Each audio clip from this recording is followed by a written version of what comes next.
Welcome once again to all of our Wheel and Anchor members. I am delighted to be bringing you our Madeira 2024 program. Just a couple of words about Wheel and Anchor, because I saw there's a number of names that are new on the list that we haven't seen before. Our mission, the reason that we put this community together, this organization together, is really about bringing travelers together. And I can tell you on a firsthand account from being here in Thailand, we have a larger than usual group, 58 people who joined us here, and we had a marvelous time. In fact, we were just having a sunset cruise tonight. And I'll tell you what it means when you travel with a group of like-minded people and you get to know each other along the way. I mean, invariably, if you travel with a group, you're gonna sort of become acquainted with other people. But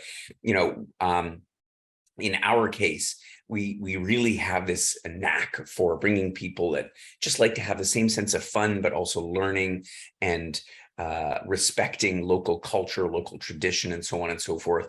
And on this group, even though we have such a big group, and I didn't even tell people to wear name tags, and we had name tags, which I don't normally do. I'm not a name tag person, but everybody knew each other, and everybody was raising a glass, having a good time, recounting all the great memories that we've made here. And that's really what it's about. One of the things that differentiates us from other companies that offer tours is all about bringing travelers together. So that's what Wheel and Anchor is. If you're new to us, quick introduction. My name is Gordon. I'm the founder of Wheel and Anchor, host of many of our trips.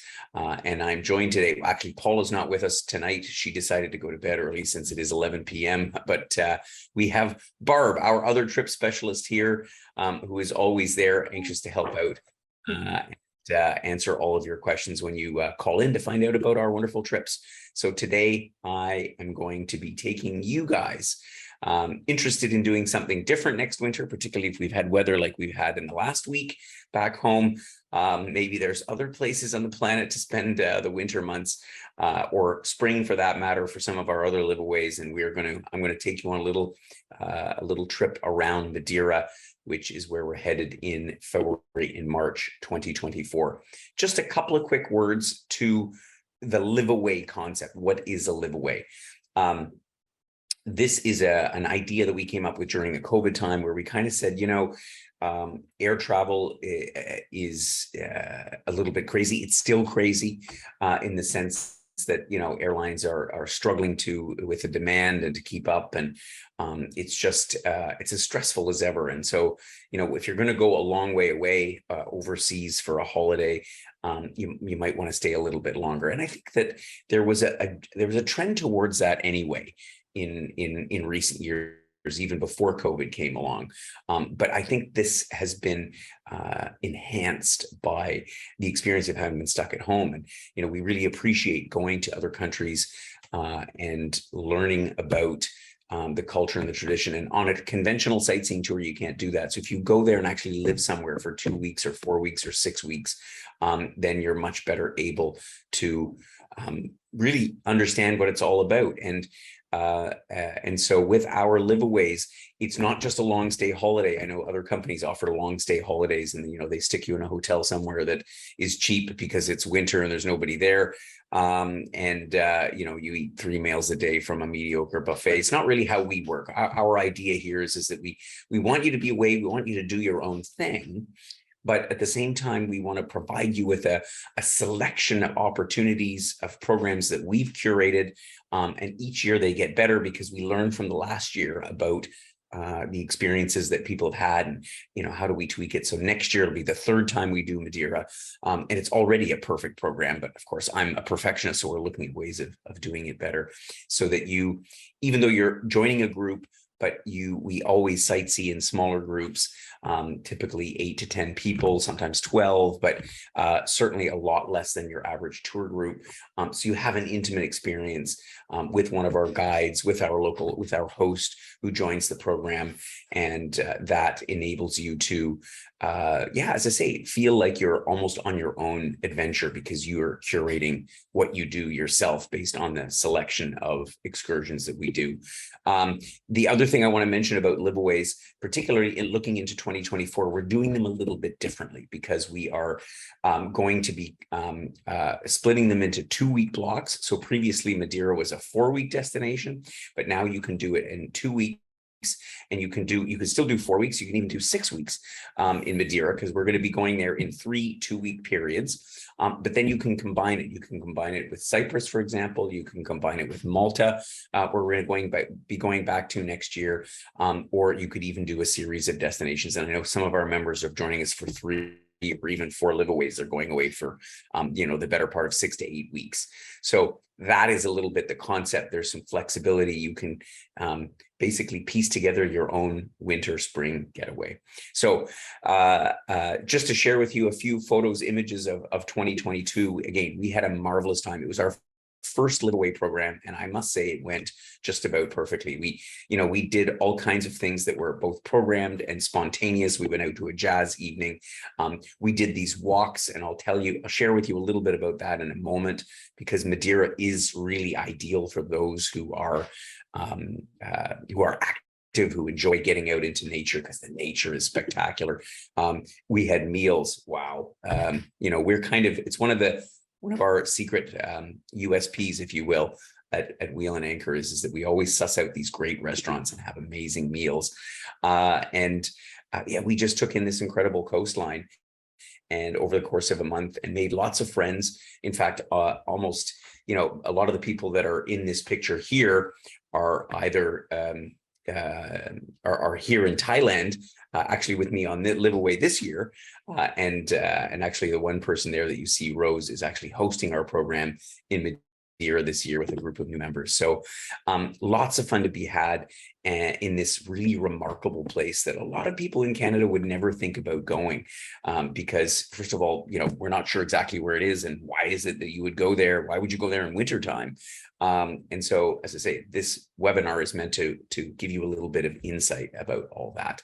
So let me give you the overview of the program. First of all, where is Madeira? So just the quick geography lesson, if you will. As I mentioned, it is an island, which is an autonomous region of Portugal. So it's like a province of Portugal. It has its own government, so it's partly self-governed. But it sits down here in the Atlantic Ocean, just north of the Canary Islands, off the coast of Africa, and also about 1,500 kilometers or so south of the Azores, which is also a destination that we go to, and another beautiful volcanic archipelago. If we look at the map here of Madeira, it's not a big island. I think it's kind of the perfect size. Funchal is the capital city, a wonderful European flair, cobblestone streets, super clean, safe, that goes without saying, and it's a charming place to base yourself, and you can drive to just about any point in the island in about an hour, maybe an hour and 15 minutes if you really take the long way up, through some of these mountain roads. So you can stay in one place and yet adventure and go out to all different parts of the island on the different excursions which we'll offer. We have 2 types of accommodations here, and the common thing to both in Madeira is that they have kitchens, or not all of the room categories have kitchens. Not all of the suites have kitchens, but in the Terrace Mar they all do, and in the next property we have both conventional sort of hotel rooms, and then we have junior suites and 1-bedroom suites that all have kitchens. So this is nice because if you're on an extended holiday, you don't necessarily want to go out for dinner, breakfast, lunch, and dinner every single day. You might want to just, if you joined one of our excursions, you've had one of our sumptuous lunches, and you're just like, I just have a sandwich. I'll just do something simple for dinner, and then you have the ability to do that in your own suite. The Terrace Mar, both of our hotels are located in what's called the Lido area. This is where most of the hotels in Funchal, so it's located just outside of the city center, about 20 minutes on foot, where there's a great public bus system that connects the Lido area from downtown Funchal. The Terrace Mar is right in the middle of that on one side of the Lido, and the Golden Residence are other properties on the other side. This is a real favorite property. It's like 3+ stars. It's sort of very modern, as you can see, an eclectic style interior. The rooms are lovely, large enough, comfy. You can see the kitchen in the background there. Most of them come with, I think all of them come with balconies. They've got a rooftop with a pool and a bar, which overlooks the sea. And as I say, you're walking distance to countless number of bars and restaurants and so on. So just to give you a sense of how these compare to each other in terms of popularity, roughly half the group this year opted for the Terrace Mar, and the other half the group opted for the Golden Residence. This property is located on the other side of the Lido, so it's about a 10 to 15 minute walk from the Terrace Mar. But of course, as I say, there is a public bus system, and we give you tickets to be able to use that transportation system. But a lot of people just love walking along the beautiful promenade that goes along the seashore. The Golden Residence is a lovely 4-star property that has some great views. It's situated right on the sea. So some of the rooms, most of the rooms have at least some sea view. As I mentioned, this property has both standard hotel rooms as well as junior suites and 1-bedroom apartments. So the 1-bedroom apartments and the junior suites come with kitchens. So you've got a separate living area and bedroom, very comfortable. You can see here modern design. Some of them, as you see here, have a sea view, a kitchen. So it's really great place because you can entertain a few of the people that you meet along the way in your room. Got that little bit of extra space. It's a wonderful place and very modern amenities. So you'll have no problem hanging out here for a month and enjoying these beautiful views. This hotel is, as I say, situated on the western end of the Lido area and has some great views over to Cabo Girau. You see the cliffs in the background of the picture here, the highest sea cliffs in Europe, one of our excursions, of course. Let me talk to you a little bit now about what is a typical day look like on the LiveAway. Well, we can differentiate it in two ways. There's either a day where you've opted to go on one of our excursions, or there's a day where you haven't. So if you depending on how active you want to be, our LiveAway programs come with an activity credit. So we already build in, depending on the length of stay, sort of between $700 and $1,200 of activity credit that you can use to select the programs that you want to participate in. So I would say the majority of our members probably use all of the activity credit and then some. Some use maybe just a little bit less, and some use hardly any at all. And the benefit there is that if you have activity credit left over, we just give it back to you. So, but the point of including it in is that you look at the overall price and say, it's a pretty good deal. And I've got all these excursions that I can choose from already included in the price. So on a typical day where you didn't have an excursion, there was nothing in the program, you might walk down the promenade into Funchal city center, which, as I say, is about a 20-minute walk downhill. It's a little bit uphill on the way back, so a lot of people opt to take the public bus or take a taxi. There's botanical gardens all throughout. There's a number of fascinating museums and galleries. It really is kind of a lively town. And the nice thing about Madeira is that it's busy year round. It's a little busier in the summertime than in the winter, but it's when we were there in February of last year and the same this year, we found there was lots of activity going on. All the restaurants were open because the weather is lovely. The weather is mild and spring-like. So you might do that. You might even hop on a local bus and go out to the peninsula at the East Coast, for example, and go for a walk along one of the beaches or out these beautiful rocky peninsulas. You might head up into the hills and go walking on a levada. So again, the common thread here from Madeira is that walking is really something that you can do a lot of, and you can walk anywhere. It's completely safe into the neighborhoods.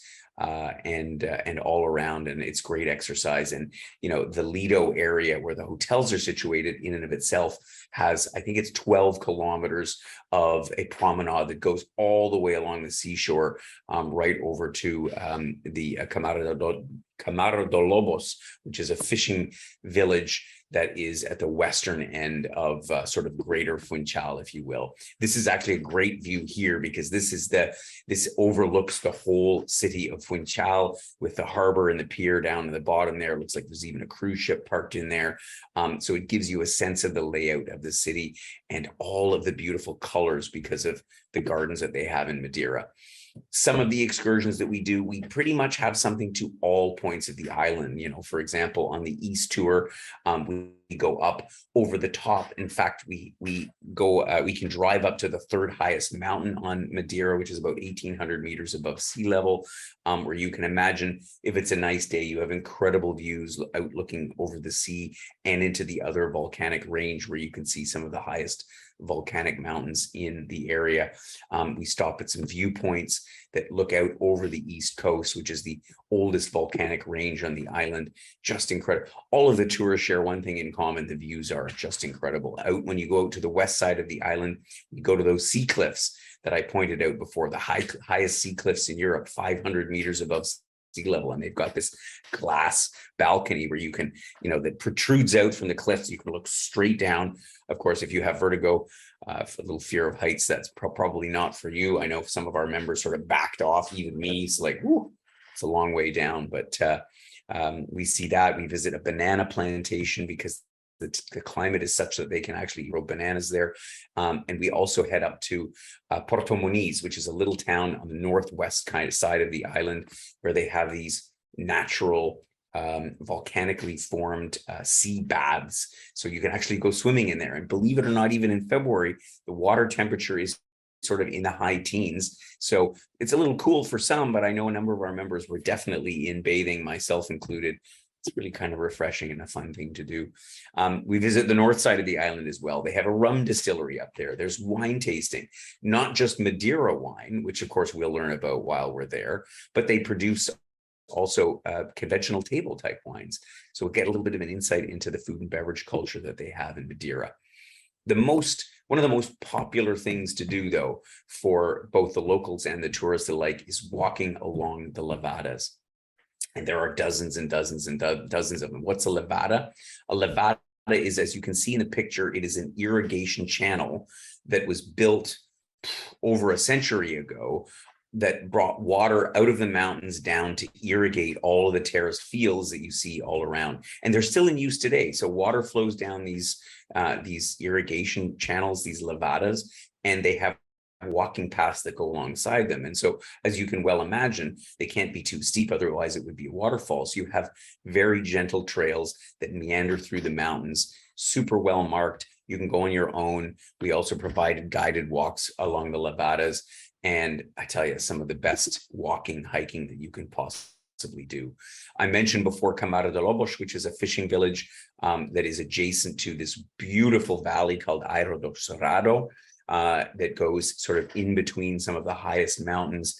We go there and we get a little bit of an insight into the rural life that you have in Madeira.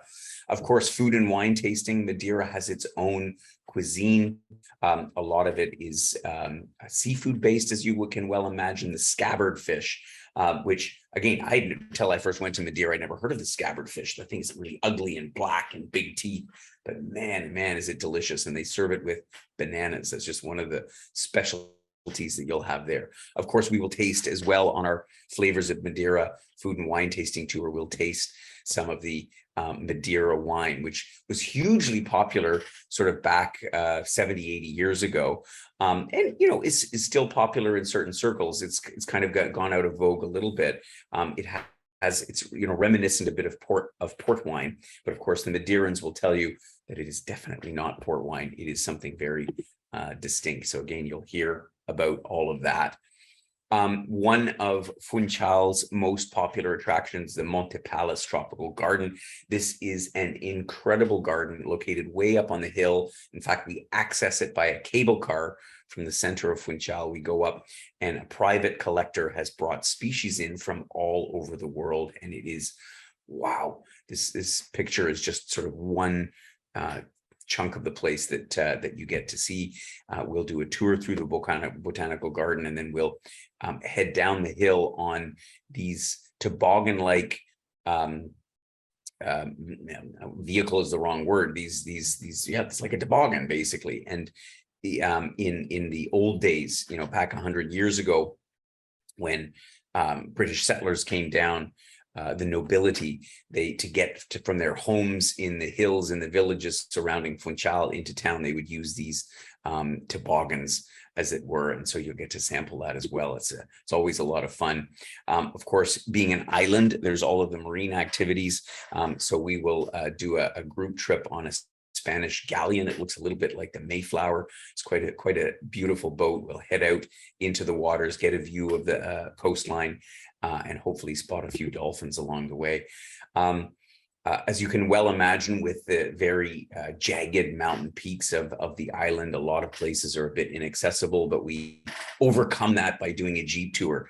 So we have a little bit of this kind of adventure as well. And this takes us up into some of the villages and so on that you really can't reach by a normal vehicle, because the roads are just so narrow and so steep. And we go off-roading a little bit as well. Not crazy,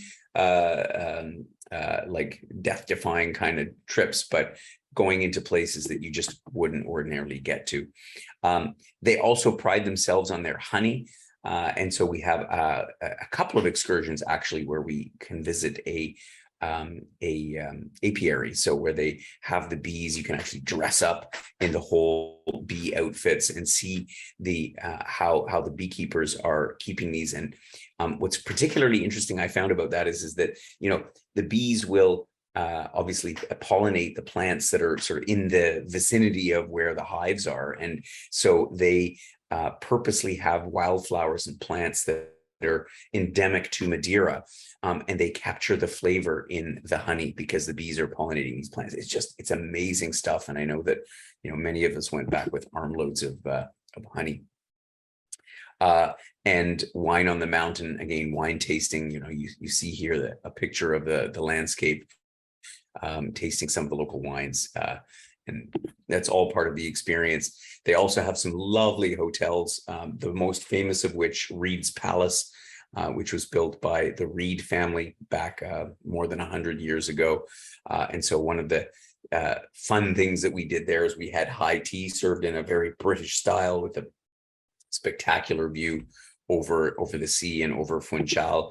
And some other active things. This is a group of members that went out to go to do a little kayaking. You can see the capital Funchal in behind, and so you can go out. They went out by kayak and did a little tour around, and had a great deal of fun. So we offer that kind of thing as well. And we also have a side trip, an optional side trip to Porto Santo. So Madeira isn't just one island. In fact, it's 3 different islands. There are a group of islands called the Desertas, which are deserted islands that you can see off of the south coast of Madeira, and Porto Santo, which is a populated island. And I remember the group from last year that went over for a day said they were just captivated by this wonderful island that is small enough you can practically walk around it, but it has beautiful sandy beaches, in contrast to Madeira, which of course tends to have you know, sort of volcanic, rocky kind of beaches. So that gives you a little bit of a taste of what you can expect in Madeira. So I'll tell you a little bit about the logistics. Of course, our program itinerary is going to be coming out, and we will be offering, and I see some of this information here isn't up to date, so please look at our program itinerary for the details, because actually I just noticed those prices are not updated yet. We will have 3 blocks of 2 weeks, starting at the beginning of February, the second half of February, and the beginning of March, in the 2 different properties. Actually, this is the correct one here. No, sorry, it is right. Sorry. Jumping ahead of myself. So this is our program for 14 nights. So as I say, you can go for just 2 weeks. Just 2 weeks completely on its own, and come home, or you can go for 2 weeks and then combine it with one of the other destinations, as I say, that we have Malta or Cyprus, which will immediately follow, or you can stay for a full 28 nights, which is what actually the majority of people do. And I think if you were to ask other members who went to Madeira, they would say, oh, you could definitely spend a month there. The time went by so fast, and we had, if you spend a month, you just have so much extra free time to be able to go out and explore on your own after, trying out some of the activities. And you have the option as well. I didn't put the slide in here to stay for 6 weeks, the whole period from beginning to end. And I suspect that some of our members who went last year probably would have said they could have spent a couple of extra weeks. What's included on a LiveAway like this? Well, basically all of your accommodation in the different options that I showed you before, the Terrace Mar or the Golden Residence. We have breakfast every day. We have an activity credit as well. And all the details are in the program itinerary. You're going to get a copy of it with the replay of this webinar. We do the different excursions that you can use the activity credit towards. We give you a SIM card so that you are in contact. We use the app Telegram, which is very, very handy because it enables our host to message everybody with what's going on, any changes to the program, but also for people to connect with each other and go out for dinner, go for walks, and it's a great tool to connect with your other members. And yeah, of course, your taxes, fees, service charges, we try to build everything in. So the only thing that's not included generally is dinners. We do have one or two dinners that are included in the program. And sometimes there are special dinners offered as part of excursions, but for the most part, it's on your own. And what my experience has been with this, and again, I think our members would attest, is that by the time you do a day with a breakfast and then you go out and you have one of these lunches in the great restaurants that we picked together with our local guide, Rubina, a lot of people are just not really interested in having another meal. But there are tons of restaurant options. Airfare, we can help you facilitate. Obviously, that's in addition to the regular prices. And then, of course, insurance, which is a must-have for any trip abroad. In terms of getting there, the best way to get to Madeira for the most part is through Lisbon, because of course it's Portugal, and Lisbon is the hub for all flights to, in and out of Portugal. So you fly from Toronto to Portugal. However, if you're coming from the West Coast, for example, you can also get to Madeira via London, for example, or even Frankfurt. So there are some other connections. This gives you an idea of what the airfares are. If you book timely enough, they might even be a little bit less than what's shown here. And so far, they've remained relatively stable. So yeah, just a couple of quick words. You can see here on the left, this is a picture of Malta, where actually I'm headed week after next with a group of our members. And that's one of the places that you could combine with Madeira. Now, it's a bit of a trek to get from Madeira to Malta. They're not far away, but there aren't any direct flights between the two. But we can help you we can give you some guidance on how to do that.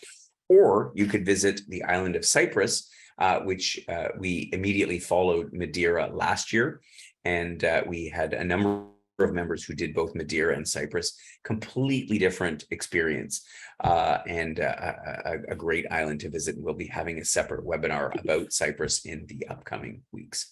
So if you have any questions, I've covered a lot of information and I've done it probably pretty quickly.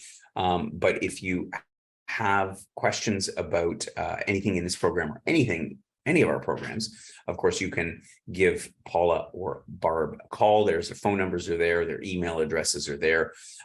We love to hear from you. We love to, help you make the right choice about what kind of program is for you. But in the meantime, if you have questions now, it's a good time to answer them. So Barb, how's it looking? Have we got it? I think we've got a couple questions that have come in.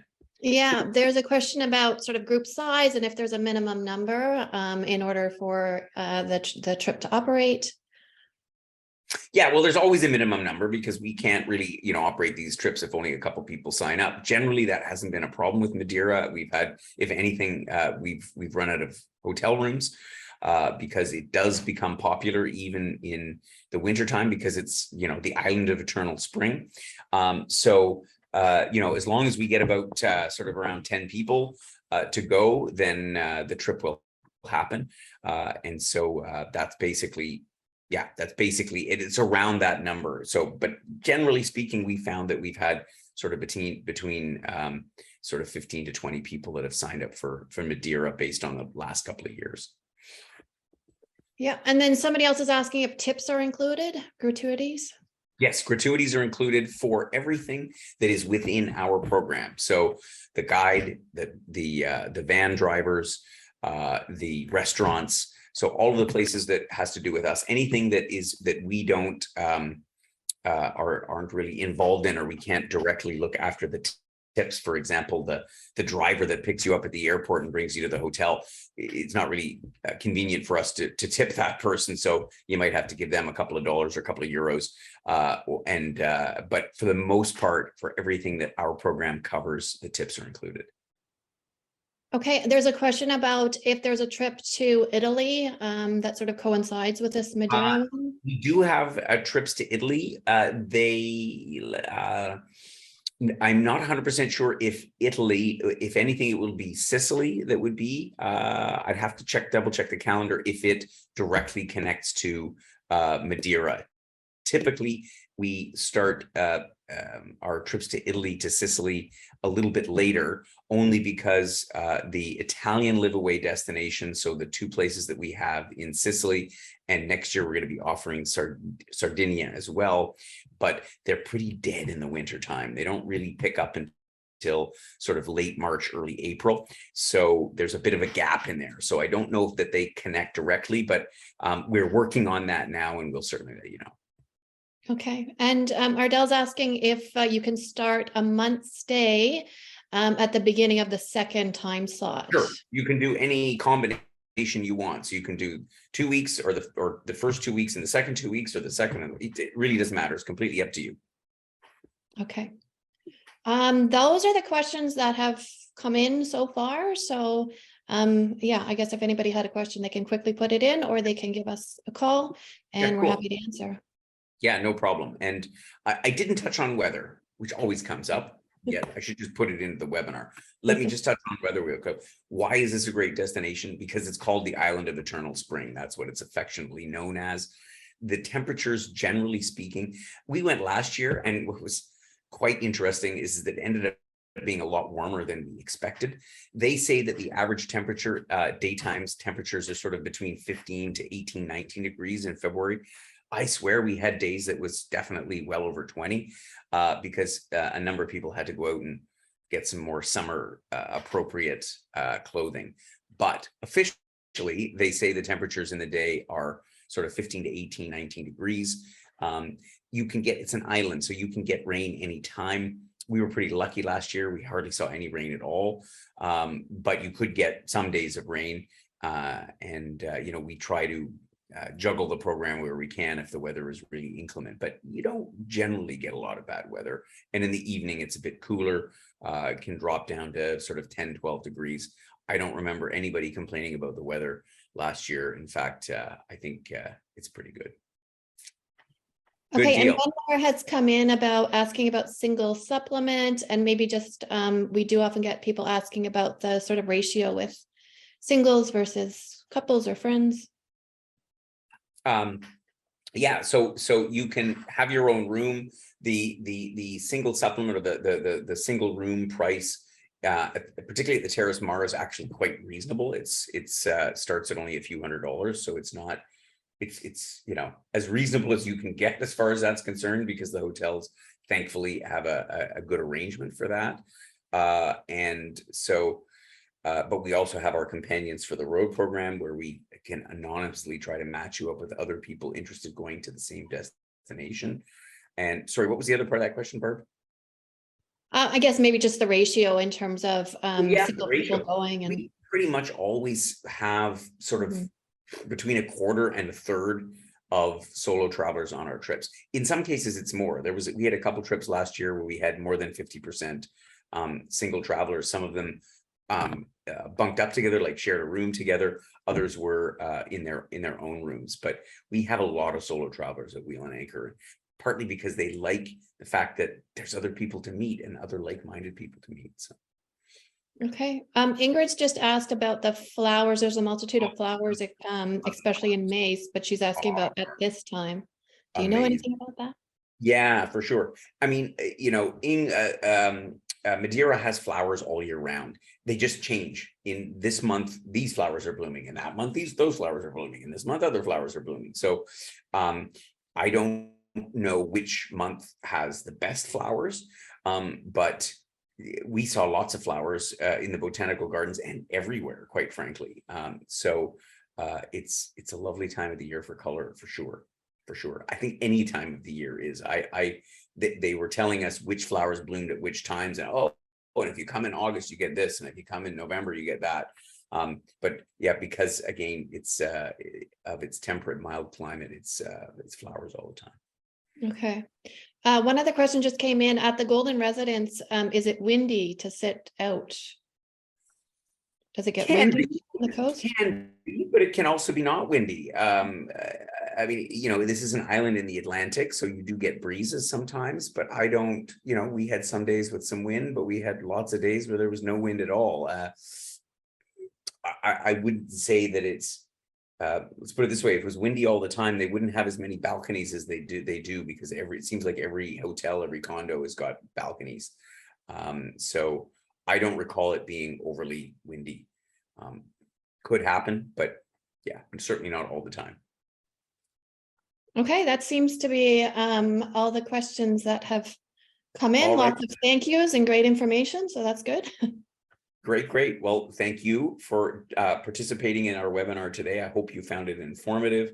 Please do, if you do have any questions, thoughts about it. The program is now released, so you can sign up for it at any time. But just drop a note to Paula or Barb. They will set you up. And thank you for joining us. Thank you for placing your confidence in Wheel and Anchor. I know we have had a lot of happy members, and we will have a lot more. We certainly hope to count you as one of those on our upcoming trip to Madeira next February of 2024. And we'll have some testimonials from the people who came back this year once they're done their trip in a few weeks' time. So take care and have yourselves a great evening, and we'll catch up to you on an upcoming webinar. I think we have Bali next week. Bali. Mm-hmm. Yeah, our LiveAway in Bali, and we're going to be bringing it to you from Bali. So we'll see you then. Have yourselves a great week.